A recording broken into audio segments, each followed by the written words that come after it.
This is a short descriptive video for a Copal Caslon flip clock, the model 225, 24-hour version, 220 volts, 50 hertz.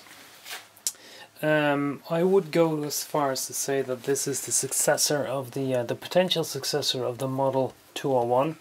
Don't know if the Copal had intended it to be like that, and you know, some people might argue with me over that, which is fine.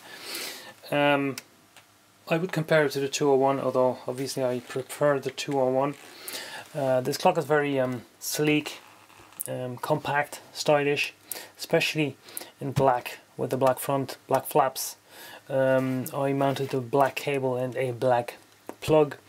This clock was lubricated, new light, completely polished, and is in a really good condition, and actually quite rare. And of course, as all my other clocks, for sale in my Etsy shop. Any questions? Let me know. Thank you for watching.